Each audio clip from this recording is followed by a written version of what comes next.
no secret that the Roman took almost everything from the Greek. They swallowed the Greek, they swallowed their culture, but they still wanted to show that they were better, of course. If the Greek were so good, how come we conquered them? So they had a feeling of superiority over the Greek to cover the inferiority of their culture because they took everything from the Greek. You understand this hate-love between the Greek and the Romans.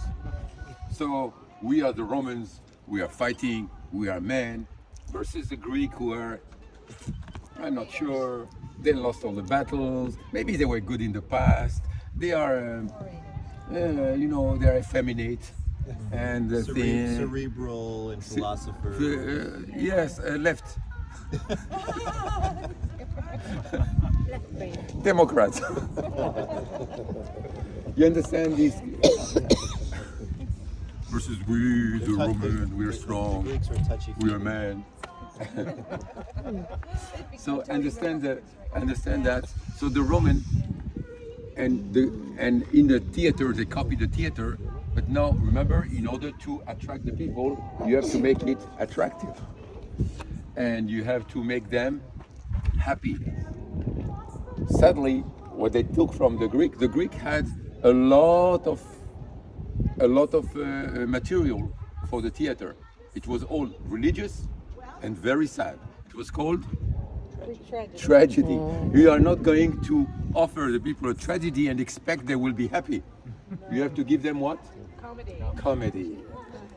Now what? They found an amazing way to entertain the people. You know, there's no better joke than laughing at someone else and show how we are better than the others and make a joke on the others. So here they take the Greek tragedy, kill her. It's 1 minute, 2 minutes. She's already 2 hours. It's over. Clap. Oh, it's for all of them. She will be encouraged. Don't clap. You clap, she will do encore. Then you start clapping while she's doing it. So now I'm going to sing.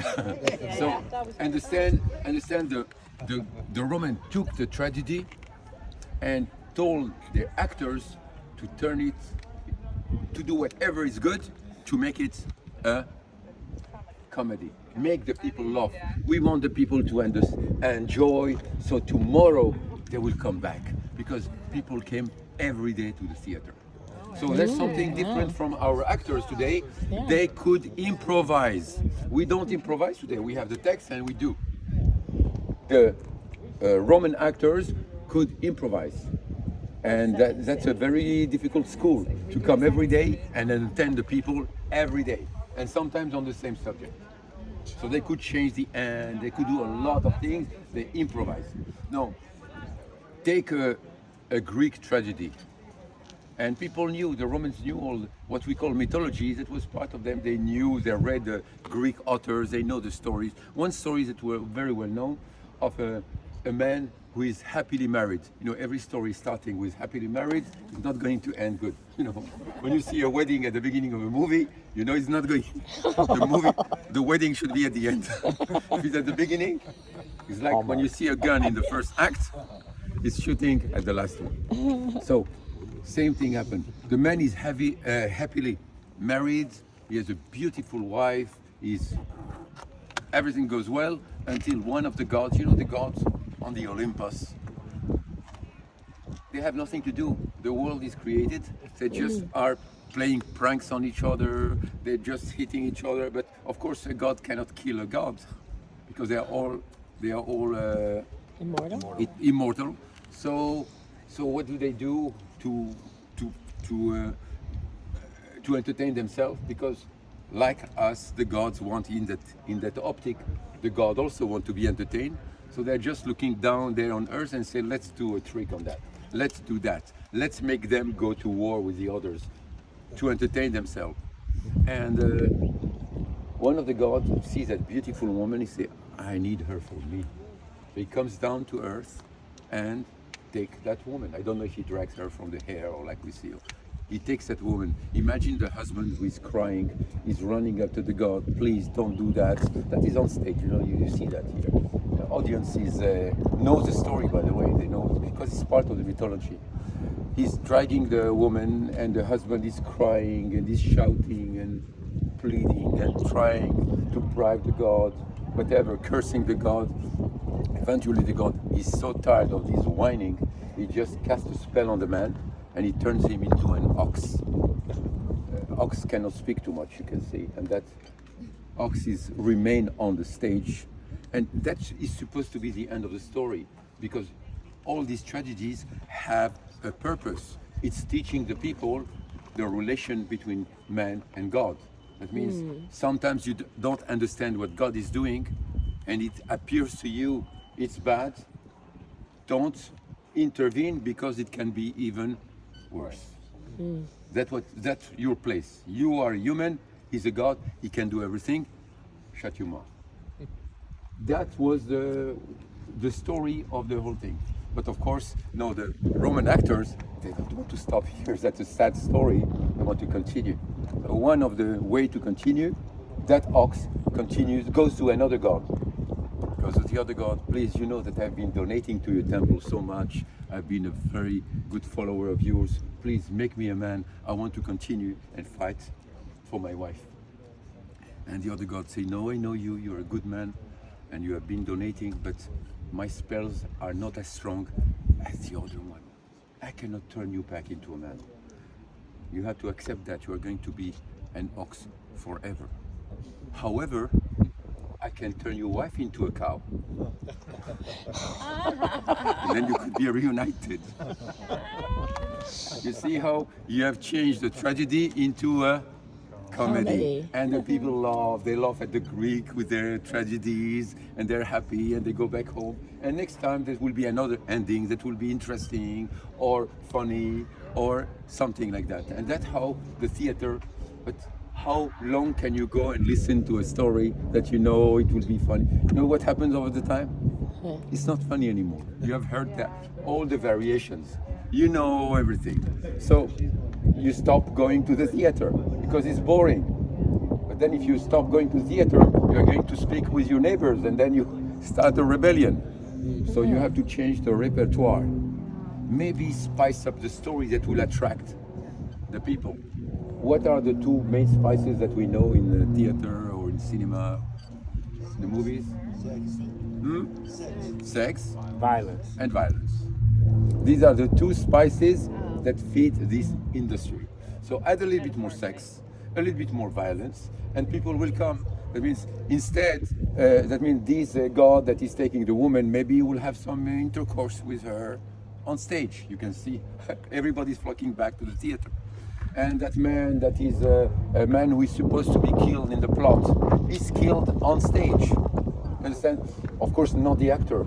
They replace the actor with someone who is condemned to death. With slaves who did something very wrong, so they are condemned to death. So you replace them. You see, all these recesses are good for that.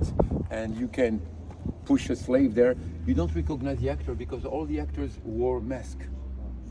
Big mask that make a big head, but the idea was when you sit so far, you don't see the expression. So you need to amplify. You have the good guy who has a nice smile, amplify the bad guy who had eyes like that. You understand? So they wear the actors wear masks, and also to cover the fact that there were no women. So if you need a women actor, so you have a man this dressed up as a woman with a mask. By the way, how do you call the mask in Greek? Hypokritos. It's on your face, yes, on your face. Hypocrite is someone who has a mask, who is not what he appears. That's coming from the theater. The hypocrite is the one. There were a lot of hypocrites at the time of Jesus, remember? Thank God, no more. Hypocrites now. That at the time, not no more today. No more today. So you understand that?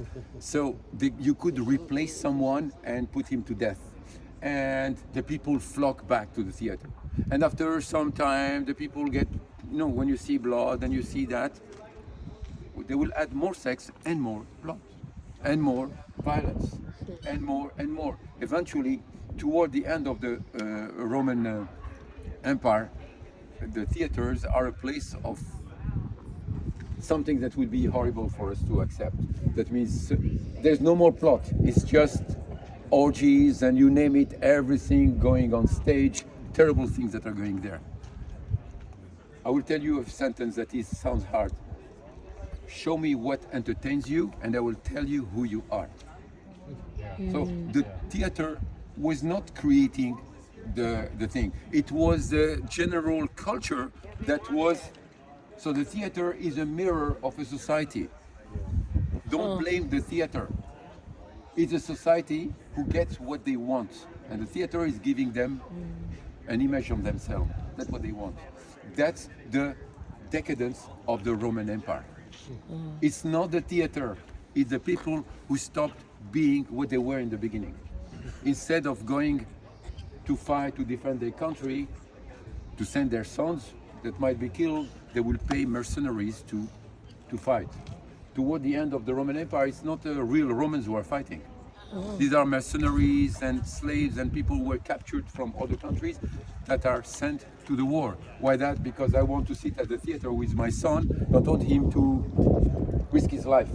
But if you are not ready to pay that price, a mercenary at the moment of truce will say, I'm not paid enough for dying. He will run away.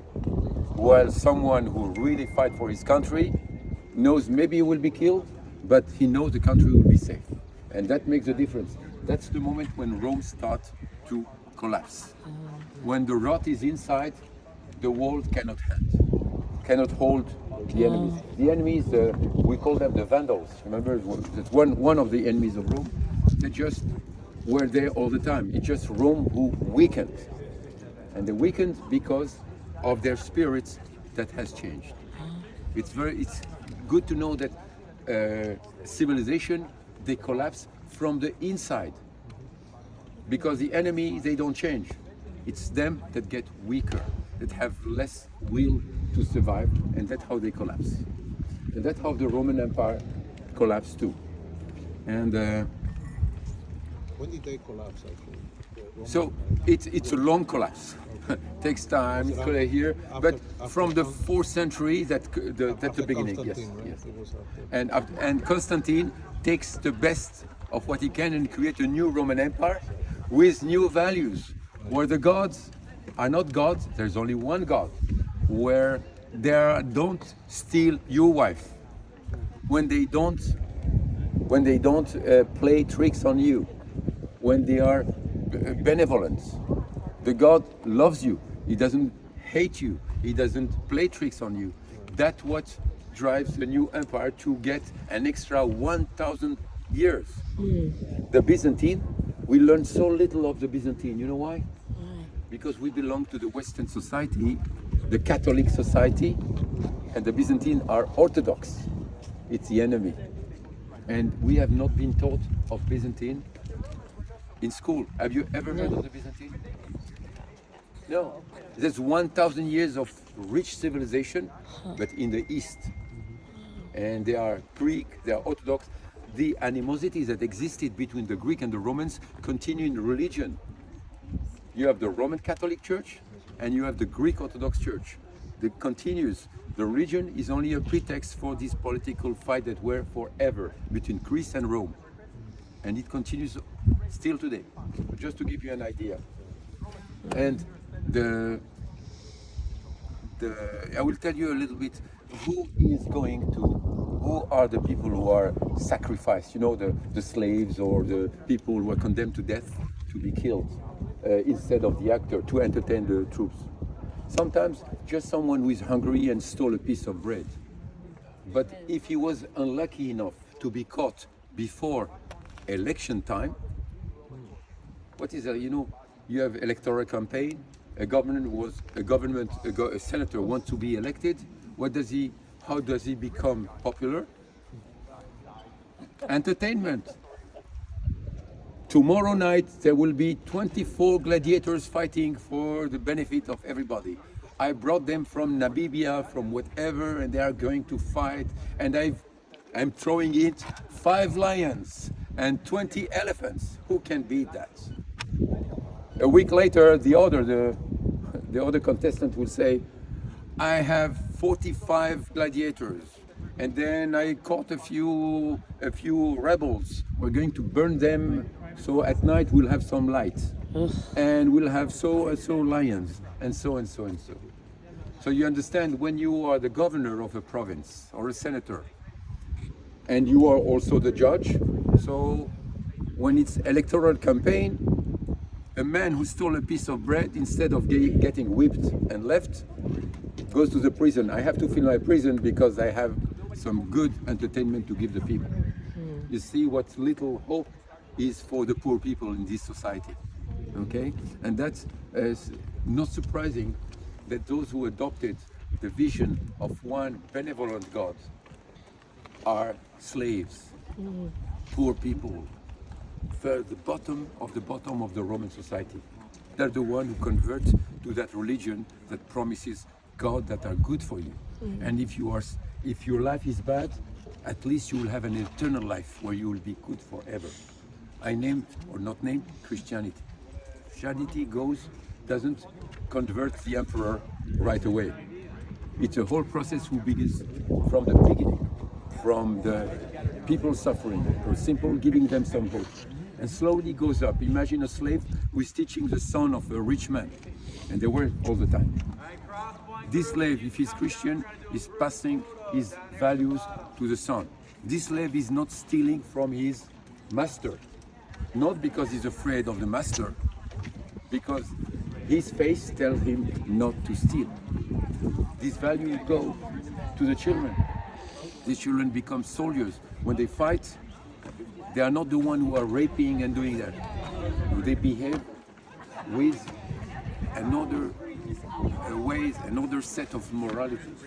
And then some become commanders. It takes all the way to get to the emperor, from the generals and to the emperor, for the emperor to convert.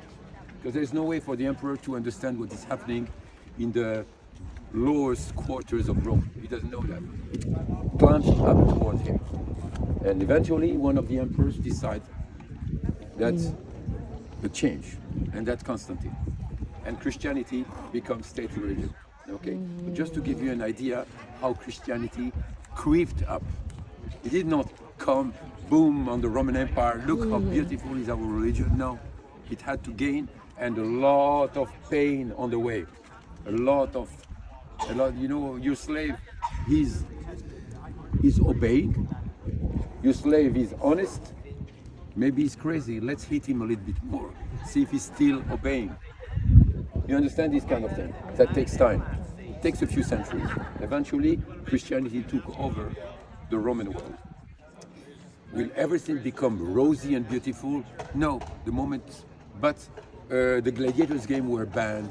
A lot of things of theater were banned. There was still theater, but not the same way it was, because the laws of Christianity would not accept that.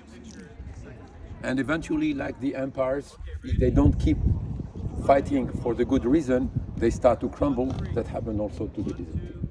Okay, so I wanted you to show you the theater as an example, as we are looking at our society today. If the theater is a mirror of society, look at what entertains you and ask yourself, because you know how it will end. And that will maybe help you to change things. At least it tells you what will be the future. When you see how the Roman Empire collapsed, you must ask yourself, am I on the same way? And that's something that you cannot change. In history, the human stay the same. Technology changed, but we go to the theater and we see things. I finish with a little anecdote. When I was a kid, there was movies, when there was a couple kissing, there would be a black or white rectangle hiding part of the faces. I don't know if it was, but I grew up in Morocco. So maybe there, under French influence or something, you did not see the lips touching when I was a kid. And today, prime time, you are eating with your children and you see it's no secret anymore. And the anchor sometimes on the news say, we want to watch our viewers that the scene we're going to show you are a little bit graphic or graphic. It's not to go away. On the contrary, call everybody. It's going to be graphic. That's what they mean actually. When they say it's going to be graphic, that means we need your attention. Because before that you were bored. So we are raising the stakes. More sex and more violence. So think about that. It's here every day, all the time. You can accept that or you can refuse it, but at least you know it exists. And with that, I end. Okay? Thank you. Tito, that was excellent, really good. Yes, that was very good. And just to connect it in one or two sentences, what Jesus was saying where we were yesterday, at the end of the day, as we passed the Mount of Beatitudes, and Jesus gave the Sermon on the Mount. Blessed, his message was revolutionary to the people of the day. He's dealing with the poor, the people who lived in the villages, the agricultural people, and this as the Romans as a backdrop to all of this. And what does Jesus say? Blessed are the poor and the meek, for theirs is the kingdom of heaven. Of heaven. And you have to see that in stark contrast to what the Romans were doing, the Roman lifestyle and everything that Tito had just explained. And here Jesus comes with a revolutionary message of hope for all of those people who were downtrodden and poor and oppressed and forgotten and treated terribly. Blessed are the poor and the meek, for theirs is the kingdom of heaven. What Okay. was the main